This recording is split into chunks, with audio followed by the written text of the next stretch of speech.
அன்பான இறை மக்களே, உங்கள் அனைவரையும் நம் ஆண்டவர் இயேசு கிறிஸ்துவின் நாமத்தினால் வாழ்த்துகிறேன். ஒவ்வொரு நாளும் நம்மை பாதுகாத்து பராமரித்து வருகிற இறைவனுக்கு நன்றி அறிதலாக தினமும் மாலையில் குடும்பமாக ஒன்று சேர்ந்து குடும்ப ஜெபம் ஜெபிக்க வேண்டும். அவ்வாறு குடும்பமாக நாம் ஜெபிக்கும் போது ஆண்டவர் நம்மையும் நம்முடைய குடும்பத்தையும் இன்னும் அதிகமாக ஆசீர்வதிக்கிறார். இதுவரை நீங்கள் குடும்பமாக ஒன்று கூடி ஜெபிக்கவில்லை என்றால் இன்று முதல் குடும்ப ஜெபம் ஜெபித்து இறையாசீர் பெறுங்கள். தந்தை, மகன், தூய ஆவியாரின் பெயராலே ஆமீன். திருச்சிலுவை அடையாளத்தினாலே எங்கள் தீயவர்களிடமிருந்து எங்களை மீட்டருளும். எங்கள் இறைவா, தந்தை, மகன், தூய ஆவியாரின் பெயராலே ஆமீன். இறைவா, எனக்கு உதவியாக வாரும். ஆண்டவரே, எனக்கு உதவி செய்ய விரைந்தருளும். தந்தைக்கும் மகனுக்கும் தூய ஆவிக்கும் மாட்சிமை உண்டாவதாக. தொடக்கத்தில் இருந்தது போல் இப்பொழுதும் எப்பொழுதும் என்றென்றும் இருப்பதாக ஆமேன். திருப்பாடல்கள் 103. நெஞ்சே, நீ ஆண்டவரை வாழ்த்துவாயாக. என் அகத்துள்ளதெல்லாம் அவரது திருப்பெயரை வாழ்த்துவதாக. என் ஆன்மாவே ஆண்டவரை வாழ்த்துவாயாக. என் ஆன்மாவே ஆண்டவரை வாழ்த்துவாயாக. அவர் செய்த நன்மைகளையெல்லாம் மறவாதே. என் ஆன்மாவே ஆண்டவரை வாழ்த்துவாயாக. அவர் உன் பாவங்களையெல்லாம் மன்னிக்கிறார், உன் நோய்களையெல்லாம் குணமாக்குகிறார், உன் உயிரை அழிவினின்று மீட்கிறார், அருளாலும் இரக்கத்தாலும் உன்னை சூழ்கிறார். என் ஆன்மாவே ஆண்டவரை வாழ்த்துவாயாக. நன்மைகளால் உன் வாழ்வை நிறைவுபடுத்துகிறார், கழுகுகளின் இளமையைப் போல் உன் இளமையை புதுப்பிக்கிறார்.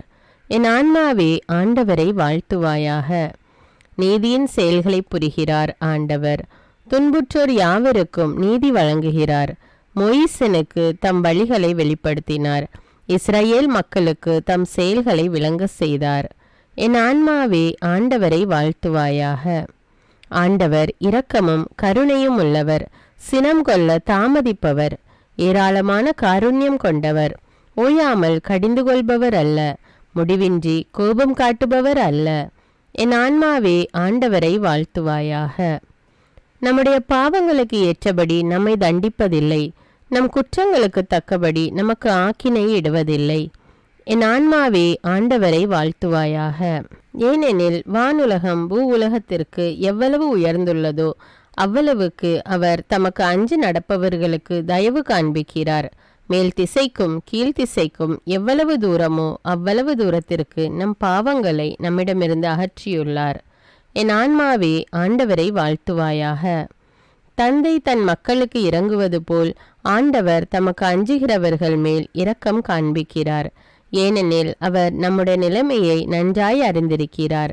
நாம் தூசிக்கு சமம் என்று அவருக்கு தெரியாமல் இல்லை. என் ஆன்மாவே ஆண்டவரை வாழ்த்துவாயாக.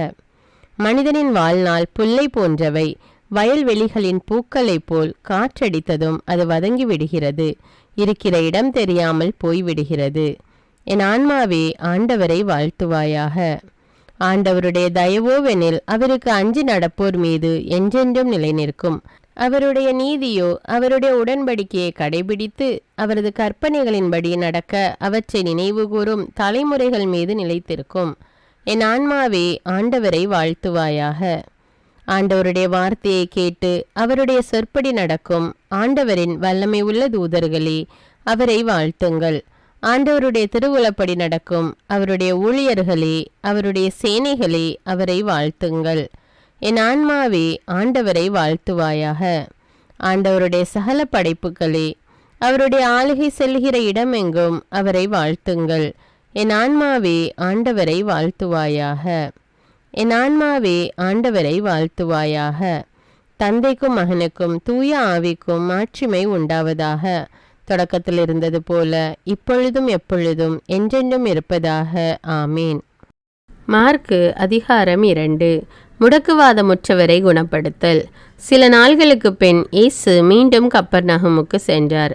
அவர் வீட்டில் இருக்கிறார் என்னும் செய்தி பரவிற்று. பலர் வந்து கூடவே வீட்டு வாயிலருகிலும் இடமில்லாமல் போயிற்று. அவர் அவர்களுக்கு இறைவார்த்தை எடுத்துரைத்து கொண்டிருந்தார். அப்போது முடக்குவாதமுற்ற ஒருவரை நால்வர் சுமந்து அவரிடம் கொண்டு வந்தனர். மக்கள் திரண்டிருந்த காரணத்தால் அவரை இயேசுவுக்கு முன் கொண்டு வர இயலவில்லை. எனவே அவர் இருந்த இடத்திற்கு மேலே வீட்டின் கூரையை உடைத்து திறப்பு உண்டாக்கி முடக்குவாதமுற்றவரை படுக்கையோடு கீழே இறக்கினர். இயேசு அவர்களின் நம்பிக்கையை கண்டு முடக்குவாதமுற்றவரிடம், மகனே, உன் பாவங்கள் மன்னிக்கப்பட்டன என்றார். அங்கே அமர்ந்திருந்த மறைநூல் அறிஞர் சிலர், இவன் ஏன் இப்படி பேசுகிறான்? இவன் கடவுளை பழிக்கிறான். கடவுள் ஒருவரே அன்றி பாவங்களை மன்னிக்க யாரால் இயலும் என உள்ளத்தில் எண்ணிக்கொண்டிருந்தனர். உடனே அவர்கள் தமக்குள் இவ்வாறு எண்ணுவதை இயேசு தம்முள் உணர்ந்து அவர்களை நோக்கி, உங்கள் உள்ளங்களில் இவ்வாறு எண்ணுவது ஏன்? முடக்குவாதமுற்ற இவனிடம், உன் பாவங்கள் மன்னிக்கப்பட்டன என்பதா, எழுந்து உன் படுக்கையை எடுத்துக்கொண்டு நட என்பதா? எது எளிது? மண்ணுலகில் பாவங்களை மன்னிக்க மானிட மகனுக்கு அதிகாரம் உண்டு என்பதை நீங்கள் அறிந்து கொள்ள வேண்டும் என்றார். எனவே அவர் முடக்குவாதமுற்றவரை நோக்கி, நான் உனக்கு சொல்கிறேன், நீ எழுந்து உன்னுடைய படுக்கையை எடுத்துக்கொண்டு உனது வீட்டுக்கு போ என்றார். அவரும் எழுந்து உடனே தம்முடைய படுக்கையை எடுத்துக்கொண்டு எல்லாரும் காண வெளியே சென்றார். இதனால் அனைவரும் அழைத்து போய், இதை போல நாம் ஒருபோதும் கண்டதில்லையே என்று கூறி கடவுளை போற்றி புகழ்ந்தனர். லேவியை அழைத்தல். இயேசு மீண்டும் கடலோரம் சென்றார். மக்கள் கூட்டத்தினர் எல்லோரும் அவரிடம் வரவே அவர் அவர்களுக்கு கற்பித்தார். பின்பு அங்கிருந்து அவர் சென்றபோது அல்பேயுவின் மகன் லேவி சுங்கச்சாவடியில் அமர்ந்திருந்ததை கண்டார். அவரிடம், என்னை பின்பற்றி வா என்றார். அவரும் எழுந்து இயேசுவை பின்பற்றி சென்றார். பின்பு அவருடைய வீட்டில் பந்தி அமர்ந்திருந்த போது வரி தண்டுபவர்கள், பாவிகள் ஆகிய பலர் இயேசுவோடும் அவருடைய சீடரோடும் விருந்துண்டனர். ஏனெனில் இவர்களுள் பலர் இயேசுவை பின்பற்றியவர்கள். அவர் பாவிகளோடும் வரி தண்டுபவர்களோடும் உண்பதை பரிசேயரை சார்ந்த மறைநூல் அறிஞர் கண்டு அவருடைய சீடரிடம், இவர் வரி தண்டுபவர்களோடும் பாவிகளோடும் சேர்ந்து உண்பதேன் என்று கேட்டனர். இயேசு இதை கேட்டவுடன் அவர்களை நோக்கி, நோயற்றவருக்கு அல்ல, நோயுற்றவருக்கே மருத்துவர் தேவை. நேர்மையாளர்களை அல்ல, பாவிகளையே அழைக்க வந்தேன் என்றார். நோன்பு பற்றிய கேள்வி. யோவானுடைய சீடரும் பரிசேயரும் நோன்பு இருந்து வந்தனர். சிலர் இயேசுவிடம், யோவானுடைய சீடர்களும் பரிசேயருடைய சீடர்களும் நோன்பிருக்க உம்முடைய சீடர்கள் ஏன் நோன்பிருப்பதில்லை என்று கேட்டனர். அதற்கு இயேசு அவர்களை நோக்கி, மணமகன் தங்களோடு இருக்கும் வரை மணவிருந்தினர்கள் நோன்பிருக்க முடியுமா? மணமகன் அவர்களோடு இருக்கும் காலமெல்லாம் அவர்கள் நோன்பிருக்க முடியாது. ஆனால் மணமகன் அவர்களை விட்டு பிரிய வேண்டிய காலம் வரும். அப்போது அவர்களும் நோன்பு இருப்பார்கள். எவரும் பழைய ஆடையில் புதிய துணியை ஒட்டு போடுவதில்லை. அவ்வாறு ஒட்டு போட்டால் அந்த புதிய துணி பழையதிலிருந்து கிழியும், கிழிசலும் பெரிதாகும். அதுபோல பழைய தோற்பைகளில் எவரும் புதிய திராட்சை மதுவை ஊற்றி வைப்பதில்லை. ஊற்றி வைத்தால் மது தோற்பைகளை வெடிக்க செய்யும், மதுவும் தோற்பைகளும் பாழாகும்.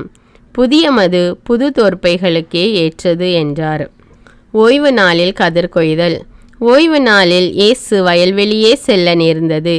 அவருடைய சீடர் கதிர்களை கொய்து கொண்டே வழி நடந்தனர்.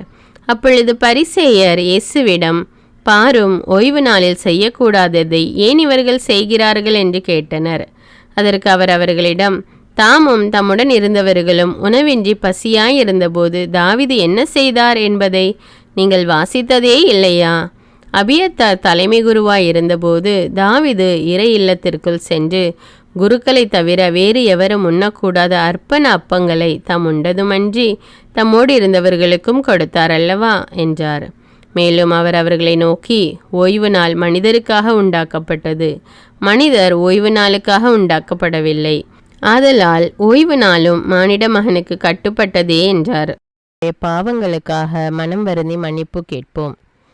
எல்லாம் வல்ல இறைவனிடமும் எப்போதும் கன்னியான பரிசுத்த மரியாவிடமும் அதிதூதரான தூய மிக்கேலிடமும் திருமுழுக்கு யோவானிடமும் திருத்தூதரான தூய பேதுரு பவுலிடமும் தூயவர் எல்லாரிடமும் நான் பாவி என்று ஏற்றுக்கொள்கின்றேன். ஏனெனில் என் சிந்தனையாலும் சொல்லாலும் செயலாலும் பாவங்கள் பல செய்தேன். என் பாவமே, என் பாவமே, என் பெரும்பாவமே. ஆகையால் எப்பொழுதும் கன்னியான தூய மரியாவையும் அதிதூதர் தூய மிக்கேலையும் திருமுழுக்கு யோவானையும் தூயவர் எல்லோரையும் எனக்காக வேண்டிக் கொள்ள மன்றாடுகிறேன். எல்லாம் வல்ல இறைவன் நம்மீது இரக்கம் வைத்து நம்முடைய பாவங்களை மன்னித்து நம்மை நிலையான வாழ்வுக்கு அழைத்து செல்வாராக. ஆமேன். எல்லாம் வல்ல இரக்கமுள்ள ஆண்டவர் நமக்கு பாவ மன்னிப்பும் பொறுத்தலும் விமோச்சனமும் அளிப்பாராக. ஆமேன். குடும்ப மன்றாட்டு. ஆண்டவர் உலக பெரும் குடும்பமான மானிடத்தின் மீதும் அவருடைய அன்பு குடும்பமாகிய திருச்சபை மீதும் குறிப்பாக அவருடைய பெயரால் இங்கு கூடியிருக்கும் நம் குடும்பத்தின் மீதும் தம் அருட்கொடைகளை பொழிந்தருளுமாறு மன்றாடுவோம். இக்குடும்பத்தில் உறுப்பினர் எல்லோரும் ஒருவருக்கொருவர் அன்பிலும் தேவ அருளிலும் நிலைத்திருக்க வேண்டுமென்று உம்மை மன்றாடுகிறோம். ஆண்டவரே, எங்கள் மன்றாட்டை கேட்டருளும். பகையாலும் விரோதத்தாலும் பிரிந்து வாழும் குடும்பங்களை எல்லாம் உமது திருக்குடும்பத்தின் ஒற்றுமைக்கும் அன்பு வாழ்வுக்கும் அழைத்து கூட்டி சேர்க்க வேண்டும் என்று உம்மை மன்றாடுகிறோம். ஆண்டவரே, எங்கள் மன்றாட்டை கேட்டருளும்.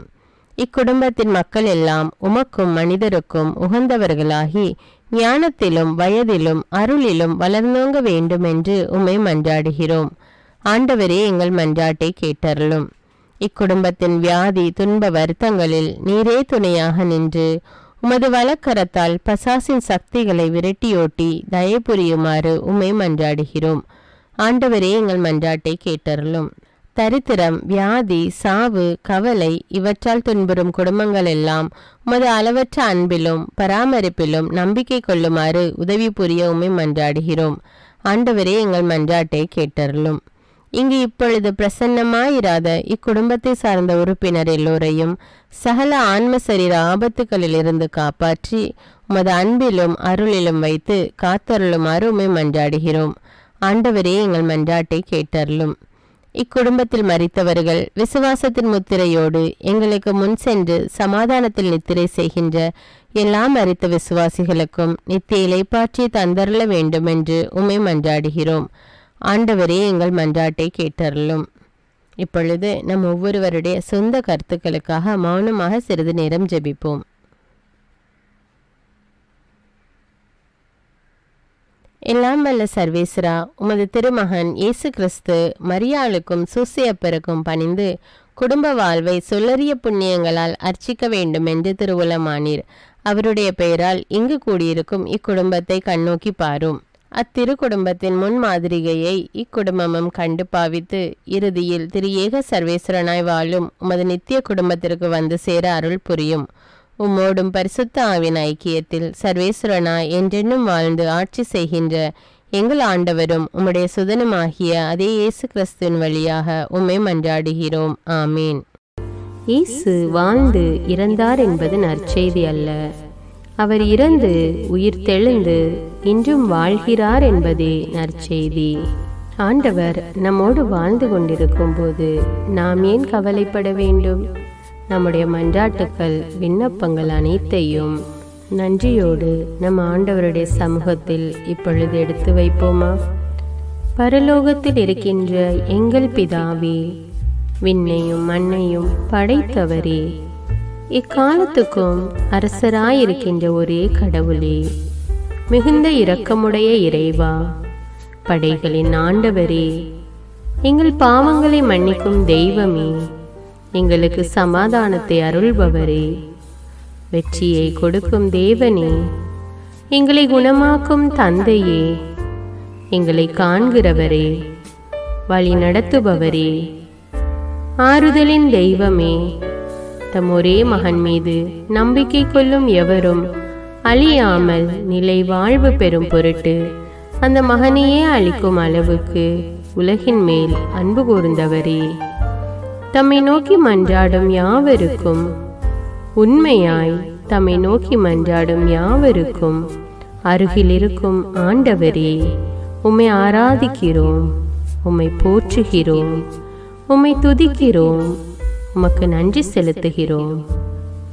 ஆண்டவராகிய இயேசுவே, எங்கள் மெசியாவே, எங்கள் நல்லாயனே, உலகின் ஒளியானவரே, எங்கள் மீட்பரே, வாழ்வும் வழியும் உண்மையுமானவரே, பரலோகத்திலிருந்து இறங்கி வந்த இயேசுவே, பாவியை தேடி வந்த இயேசுவே, நோயுற்றோரை குணப்படுத்தும் இயேசுவே, உலகின் பாவங்களை போக்கும் செம்மறியே, உம்மை அன்பு செய்கிறோம், ஆராதிக்கிறோம். எங்கள் மீட்பரே, எங்களுடைய பாவங்களுக்காக நீர் சிலுவையில் மரித்து மரணத்தினின்று உயிர் தெழுந்து இப்பொழுது பிதாவின் வலப்பக்கத்தில் எங்களுக்காக பரிந்து பேசி கொண்டு இருக்கிறீர். உம்மை எங்கள் மீட்பராக ஏற்றுக்கொண்டு உமது பாதத்தில் விழுந்து உமக்கு எங்களை ஒப்பு கொடுக்கிறோம். உமது திரு இரத்தத்தால் கழுவி எங்களை நீதிமான்களாய் மாற்றும் ஆண்டவரே, நாங்கள் செய்த எல்லா பாவங்களையும், குறிப்பாக எங்களுக்கு சாபத்தை கொண்டு வந்த பாவங்களுக்காகவும் மனம் வருந்துகிறோம். எங்களை மன்னியும் தெய்வமே. எங்கள் முன்னோர்களின் பாவங்களினால் ஏற்பட்ட சாபங்களையும் நீர் சிலுவையில் சுமந்து தீர்த்தீர் என்று விசுவசிக்கிறோம். பாவங்களையும் சாபங்களையும் நீக்கி எங்களுக்கு விடுதலையை தாரும். எங்கள் மீட்பரே, உமக்குள் நாங்கள் மன்னிப்பை பெற்றது போலவே எங்களுக்கு தீமை செய்தவர்கள், எங்களை தவறான பாதையில் நடத்தியவர்கள் அனைவரையும் உமது சித்தத்தின்படியே மன்னிக்கிறோம். எங்களை ஆசீர்வதியும். தூய ஆவியானவரே, மாட்சிமிக்க ஆவியானவரே, வாழ்வு தரும் ஆவியானவரே, வல்லமையின் ஆவியானவரே, எங்கள் தேற்றரவாளரே, திடம் தருபவரே, மகிழ்ச்சியின் ஆவியானவரே, விண்ணப்பிக்கும் ஆவியானவரே, நோய் நீக்கும் ஆவியானவரே, பாவத்தை உணர்த்தும் ஆவியானவரே, புது இதயம் அருள்பவரே, புது வாழ்வு அருள்பவரே, இறுதி நாளில் மாந்தர் யாவர் மேலும் ஊற்றப்படும் ஆவியானவரே, சத்தியத்திற்குள் எங்களை வழிநடத்துபவரே, எங்களை உயிர்ப்பிக்கும் ஆவியானவரே, கொடைகளை அருள்பவரே, பாவத்தையும் சாபத்தையும் நீக்குபவரே, உம்மை ஆராதிக்கிறோம், அன்பு கூறுகிறோம், நன்றி செலுத்துகிறோம். எங்களை ஆசீர்வதியும். மூவரு தெய்வமே, எங்களுடைய ஆவி, ஆன்மா, உடலை உமக்கு ஒப்பு கொடுக்கிறோம். எங்கள் ஆண்டவராம் இயேசுவின் வருகையில் நாங்கள் குற்றமற்றவர்களாய் காணப்பட, நீதிமான்களாய் நிற்க உம்முடைய அருளை வேண்டுகிறோம். தூய்மையின்றி எவரும் கடவுளை காண முடியாது என்ற உண்மையை நாங்கள் அறிந்திருப்பதால் தூய்மை எங்கள் சிந்தனைகளை ஆட்கொள்ள வேண்டுமாய் உம்மிடம் தாழ்ந்து பணிந்து மன்றாடுகிறோம். நீங்கள் இயேசுவை ஏற்றுக்கொண்டபடியே அவருக்குள் வேறு கொண்டவர்களாகவும் அவர் மேல் கட்டப்பட்டவர்களாகவும் அவருக்குள் நடந்து கொள்ளுங்கள் என்ற மறை உண்மை எங்கள் வாழ்வின் அனுபவமாக உம்மிடம் ஜெபிக்கிறோம். நாங்கள் இயேசுவாக வளர்வதற்கு எங்கள் இதயத்தில் விருப்பத்தை உருவாக்குமாறு மன்றாடுகிறோம். உங்கள் பகைவர்களிடம் அன்பு கூறுங்கள், உங்களை சபிக்கிறவர்களை ஆசீர்வதியுங்கள், உங்களை பகைக்கிறவர்களுக்கு நன்மை செய்யுங்கள், உங்களை துன்புறுத்துவோருக்காக இறைவனிடம் வேண்டுங்கள் என்ற உமது திரு வசனங்களின்படி நாங்கள் வாழ்வதே உமது திருவுலமாகையால் உமக்கு கீழ்ப்படிந்து வாழும் அருளை எங்களுக்கு தாரும் சுவாமி. தீமையை நன்மையால் வெல்லுங்கள் என்ற இறை வார்த்தையின்படியே தீமைக்கு பதில் நன்மை செய்யும் திவ்ய சுபாவத்தை எங்களுக்கு தாரும். என் பொருட்டு மக்கள் உங்களை இகழ்ந்து துன்புறுத்தி உங்களை பற்றி இல்லாதவை பொல்லாதவை எல்லாம் சொல்லும்போது நீங்கள் பேறு பெற்றவர்களே, மகிழ்ந்து பேறு வகை கொள்ளுங்கள்.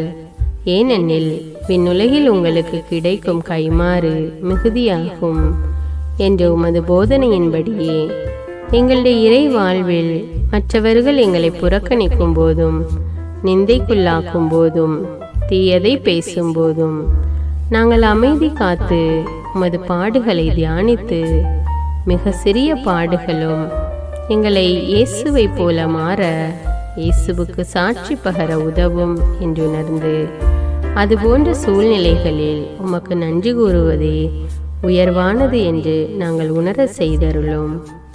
இயேசுவே, கடவுள் வடிவில் விளங்கிய நீர் உம்மையே வெறுமையாக்கி அடிமையின் வடிவை ஏற்று மனிதருக்கு ஒப்பானீர். மனித உருவில் தோன்றி சாவை ஏற்கும் அளவுக்கு அதுவும் சிலுவை சாவையே ஏற்கும் அளவுக்கு கீழ்ப்படிந்து உம்மையே தாழ்த்தி கொண்டீர். உன்னதங்களில் வாழும் நீர் எங்களுடைய மீட்புக்காக உம்மையே தாழ்த்தி பூவுலகத்திற்கு வந்ததை நாங்கள் உணர செய்தருளும். உமது தாழ்மையையும் தூய்மையையும் நாங்கள் அணிந்து கொள்ள எங்களுக்கு அருள் தாரும். மற்றவர்கள் உயர்விலும் மேன்மையிலும் நாங்கள் மகிழ்வடையும் மனதை எங்களுக்கு தாரும். பிதாவின் திருவுளத்தை நிறைவேற்றுவதே என் உணவு என்றுரைத்த இயேசுவே, பெருமையையும் சுயநீதியையும் எங்களிடமிருந்து நீக்கி தேவ நீதியை எங்களுக்குள் வைத்தருளும். மற்றவர்கள் எங்களுக்கு என்ன செய்ய வேண்டும் என்று நாங்கள் விரும்புகிறோமோ அதையே அவர்களுக்கு செய்ய வேண்டும் என்ற உமது போதனைக்கேற்ப மற்றவர்களுக்கு நன்மை செய்யவும் உதவவும் கொடுக்கவும் எங்களுக்கு உதவியருளும். எங்கள் ஆண்டவரே, நாங்கள் மீட்பின் அனுபவத்தோடு என்றும் வாழ, பாவ மன்னிப்பின் நிச்சயத்தை தொடர்ந்து அனுபவிக்க, பகைவர்களையும் அன்பு செய்ய, வேதனையுறும் உள்ளங்களுக்கு மகிழ்ச்சியை அளிக்க, எதிர்பார்த்த ஒன்று நடவாத போதும் அமைதியுடன் வாழ, காரியங்கள் போதுமான அளவு நடைபெறாத போதும் பொறுமையுடன் வாழ வேண்டுமென்றே நிந்தைக்குள்ளாக்குபவர்களிடமும் கனிவு காட்ட, புறக்கணிப்பவர்களுக்கும் நன்மை செய்ய, நண்பர்கள் உண்மையற்றவர்களாக மாறும்போதும் நாங்கள் உண்மையுடன் இருக்க, கடுமையான சோதனைகளிலும் தன்னடக்கத்துடன் வாழ, தூய கோலத்துடன் உம்மை வழிபட, விசுவாசத்திலிருந்து மகா விசுவாசமான வாழ்விற்கு கடந்து செல்ல, ஜப வீரர்களாய் வாழ, இயேசுவின் சீடர்களாய் வாழ, இயேசுவுக்கு சாட்சி பகர மன்றாடுகிறோம். எங்கள் விண்ணப்பங்களை ஏற்று ஆசீர்வதியும். எதை பற்றியும் கவலைப்பட வேண்டாம். ஆனால் நன்றியோடு கூடிய இறைவேண்டல், மன்றாட்டு ஆகிய அனைத்தின் வழியாகவும் கடவுளிடம் உங்கள் விண்ணப்பங்களை தெரிவியுங்கள். அப்பொழுது அறிவெல்லாம் கடந்த இறை அமைதி கிறிஸ்து இயேசுவோடு இணைந்துள்ள உங்கள் உள்ளத்தையும் மனத்தையும் பாதுகாக்கும் என்ற உமது கட்டளையின்படியே எங்கள் விண்ணப்பங்களை உமது பாதத்தில் சமர்ப்பிக்கிறோம். குறிப்பாக இப்பொழுது உங்களுடைய விண்ணப்பங்கள் என்னவென்று மௌனமாக கூறுங்கள். சர்வ வல்லவரே, விண்ணப்பத்தை கேட்பவரே, இரக்கங்களின் கடவுளே, ஆசீர்வதிக்கிறவரே, அற்புதங்களையும் அதிசயங்களையும் செய்பவரே, உமது திருவுளத்தின்படியே எங்களை ஆசீர்வதியும். உம்மை நாங்கள் காண்பதற்கு எங்கள் கண்களை தூய்மையாக்கும். உமது குரலை நாங்கள் கேட்பதற்கு எங்கள் செவிகளை திறந்தருளும். எங்களுக்கு ஆறுதலையும் தேறுதலையும் சமாதானத்தையும் தந்து ஆசீர்வதியும். உமக்கு நன்றி செலுத்துகிறோம். கோடானு கோடி நன்றி செலுத்துகிறோம்.